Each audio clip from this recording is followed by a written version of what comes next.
आज हम हाल ही में रिलीज हुई एक फिल्म अगलीस की कहानी में गोता लगा रहे हैं। इस वीडियो में बहुत सारे स्पॉयलर्स हैं, इसीलिए अगर आपने अभी तक फिल्म नहीं देखी है तो मेरा सुझाव है कि आप पहले इसे देखें। अब इतना कहने के बाद चलिए परिचय शुरू करते हैं। दूर के भविष्य में पृथ्वी से उसके प्राकृतिक संसाधन छीन लिए गए हैं। सदियों के अत्यधिक उपयोग ने ग्रह को सूखा बना दिया है। न कोयला, न गैस, न तेल। एनर्जी क्राइसिस ने राष्ट्रों को युद्ध में धकेल दिया। सभी ईंधन के बचे हुए अंतिम टुकड़ों के लिए लड़ते हुए संपूर्ण पतन को रोकने के लिए वैश्विक वैज्ञानिक एक साथ आए और एक सफलता विकसित की, एक असीमित एनर्जी सोर्स। इसका उद्देश्य संघर्ष को समाप्त करना और शांति लाना था, लेकिन असली युद्ध अभी शुरू हो रहा था। इस बार फ्यूल के लिए नहीं बल्कि चेहरों के लिए। मानवता को लड़ने का एक नया कारण मिल गया था, दिखावट। लोग दूसरों के दिखने में अंतर बर्दाश्त नहीं कर सकते थे। इस विभाजन को खत्म करने के लिए एक नई प्रणाली उभरी, एक ट्रांसफॉर्मेशन प्रक्रिया जिसे सभी को परिपूर्ण बनाने के लिए डिजाइन किया गया था। जब कोई 16 साल का हो जाता है तो उसे पूरी तरह से बदल दिया जाता है। सिर्फ मेकअप और स्टाइलिंग नहीं बल्कि पूरी तरह से सर्जिकल ट्रांसफॉर्मेशन। इस प्रक्रिया ने आम किशोरों को खुद के दोष रहित संस्करण में बदल दिया। फिर उन्हें एक विशेष समाज में स्वागत किया गया और एक नया लेबल दिया गया, प्रिटीज।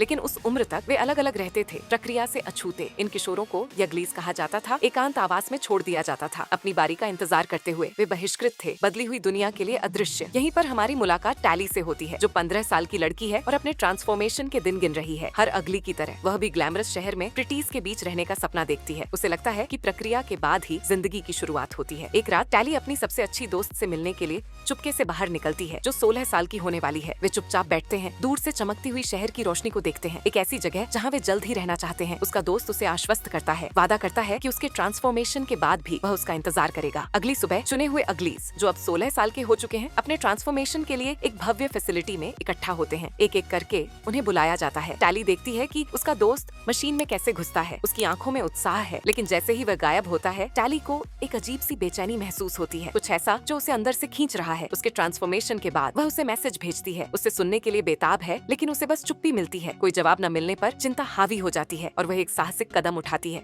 खुद को एक हाईटेक मास्क के साथ छिपाने के बाद वह बिना पहचाने शहर में प्रवेश करती है। दूसरों की तरह ही सुंदर दिखती है। टैली को आखिरकार अपना दोस्त मिल जाता है, लेकिन वह पहले जैसा नहीं है। उसकी आंखें, उसकी मुस्कान, यहाँ तक कि उसके बात करने का तरीका भी ये एक परिचित शरीर में एक अजनबी की तरह है। ट्रांसफॉर्मेशन ने न केवल उसके रूप को बदल दिया, इसने उसे बदल दिया। इससे पहले कि वे और बात कर पाते, शहर की सिक्योरिटी टैली को एक बाहरी व्यक्ति के रूप में पहचान लेती है। एक झटके में वह एक भविष्यवादी जैकेट सक्रिय करती है, जो उसे खतरे से दूर जाने की अनुमति देती है। गार्ड्स उसका पीछा करते हैं, लेकिन शे नाम की एक रहस्यमयी लड़की झपट्टा मारकर आती है, उनका ध्यान भटकाती है और टैली को भागने में मदद करती है। आभारी टैली जल्दी से शे के साथ घुल मिल जाती है। वह बताती है कि उसका सबसे अच्छा दोस्त पूरी तरह से कैसे बदल गया है और कैसे वह उसे देखने के लिए शहर में घुस गई। शे सुनती है और फिर टैली को इस सख्त व्यवस्था से बाहर के जीवन की एक झलक दिखाती है, एक स्वतंत्र दुनिया। अगली सुबह शे टैली को स्केटिंग करना सिखाती है, एक ऐसा कौशल जो दिखने से कहीं ज्यादा कठिन होता है। जैसे जैसे उनकी दोस्ती गहरी होती जाती है, शे उसे शहर से परे की दुनिया की कहानियों से भरी एक अजीब बुक देती है। टैली को संदेह है, वह जो कुछ भी जानती है वह सुंदर बनने के इर्द गिर्द घूमती है, लेकिन शे स्मोक के बारे में बात करती है, एक गुप्त जगह जहाँ लोग बिना ट्रांसफॉर्मेशन के रहते हैं, जहाँ दिखावे का कोई महत्व नहीं है। इसका नेतृत्व डेविड नाम के एक व्यक्ति द्वारा किया जाता है। शे ने अपना मन बना लिया है, वह वहाँ जा रही है। जाने से पहले शे टैली को दिशा निर्देशों के साथ एक कार्ड देती है। वह कहती है, अगर तुम कभी फ्री रहना चाहोगी तो तुम मुझे वहाँ पाओगी। टैली उसे जाते हुए देखती है, सुंदर बनने के अपने ड्रीम्स और शे द्वारा चुने गए रास्ते के बीच उलझी हुई। फिर बड़ा दिन आता है, टैली का ट्रांसफॉर्मेशन। लेकिन जैसे ही उसकी बारी आती है, प्रक्रिया रुक जाती है। उसे ऑपरेशन के प्रमुख द्वारा बुलाया जाता है, जो उससे भिड़ जाता है। शे गायब है और हमें विश्वास है कि तुम्हें पता है कि वह कहाँ है। टैली कुछ भी जानने से इनकार करती है, लेकिन एक ट्रूथ चेक उपकरण उसे झूठ बोलते हुए पकड़ लेता है। उसे चेतावनी दी जाती है, जब तक वह कोऑपरेट नहीं करती उसका ट्रांसफॉर्मेशन कभी नहीं होगा। फिर प्रभारी एक अप्रत्याशित प्रस्ताव देता है, डेविड को खोजने और स्मोक को उजागर करने में हमारी मदद करो और हम तुम्हें वह ट्रांसफॉर्मेशन देंगे जिसका तुम इंतजार कर रही थी। कोई विकल्प न होने पर टैली सहमत हो जाती है। उसे एक पेंडेंट दिया जाता है, एक छोटा हानिरहित लॉकेट, शे को ट्रैक करने में मदद करने के लिए। शे द्वारा छोड़े गए कार्ड का उपयोग करते हुए टैली एक अकेले सफर पर निकल पड़ती है और अंततः शहर से दूर एक हरे भरे मैदान तक पहुंच जाती है। वहाँ वह डेविड से मिलती है, वह आदमी जिससे उसे डरने के लिए कहा गया था। वह लॉकेट पाता है, समझता है कि यह एक ट्रैकर है और उसे फेंक देता है। टैली दंग रह जाती है। डेविड वह खतरा नहीं है जिसके बारे में उसे चेतावनी दी गई थी। वह उसे शे के पास ले जाता है, जो उसे देखकर खुश होती है। टैली अपना असली उद्देश्य छिपाती है और पेंडेंट के बारे में झूठ बोलती है। वह शे और समूह के साथ मिलकर जंगली फूलों के खेत को जला देती है। उत्सुक टैली पूछती है कि वे इतनी सुंदरता को क्यों नष्ट कर रहे हैं। डेविड समझाता है कि फूल आक्रामक हैं, जो अन्य पौधों के जीवन को खत्म कर देते हैं। ये आवश्यक है। अचानक शहर की सेना हमला करती है। शे एक हेलीकॉप्टर से गिर जाती है और टैली एक साहसी कदम उठाकर उसे बचा लेती है। शुरू में टैली पर घात लगाने का संदेह होता है, लेकिन उसकी बहादुरी उनका विश्वास जीत लेती है। अब पूरी तरह से स्वीकार किए जाने के बाद टैली स्मोक पहुंचती है और एक नई जीवन शैली का अनुभव करती है। एक ऐसी जीवन शैली जिसमें लोगों को उनके दिखने के बजाय उनके होने के लिए महत्व दिया जाता है। दिन बीतते जाते हैं और वह हर चीज पर सवाल उठाने लगती है। डेविड उसे अपने माता पिता से मिलवाने ले जाता है, जो भूतपूर्व नागरिक हैं और भयानक सच्चाई बताते हैं। ट्रांसफॉर्मेशन के दौरान कई लोग मर जाते हैं और जो बच जाते हैं वे अपनी भावनाओं और यादों को खो देते हैं। ये प्रक्रिया उन्हें सिस्टम द्वारा नियंत्रित खोखली कठपुतलियों में बदल देती है। डेविड के पिता टैली को शहर की लैब में बंद नैनो सीरम के बारे में बताते हैं। इसकी मदद से वे ट्रांसफॉर्मेशन को उलट सकते हैं। आखिरकार सच्चाई को देखते हुए टैली लॉकेट को आग में फेंक देती है। अनजाने में इसे एक्टिवेट कर देती है। शहर की सेनाएं आती हैं, गांव को नष्ट कर देती हैं। डेविड के पिता की हत्या कर दी जाती है और टैली पर उन्हें वहां ले जाने का आरोप लगाया जाता है। अराजकता में वह डेविड और अन्य लोगों को भागने में मदद करती है। बाद में डेविड गुस्से में उसका सामना करता है, बिट्रेयल महसूस करता है। टैली टूट जाती है। मेरा ऐसा होने का इरादा नहीं था, मैं हेल्प करना चाहती हूँ। साथ में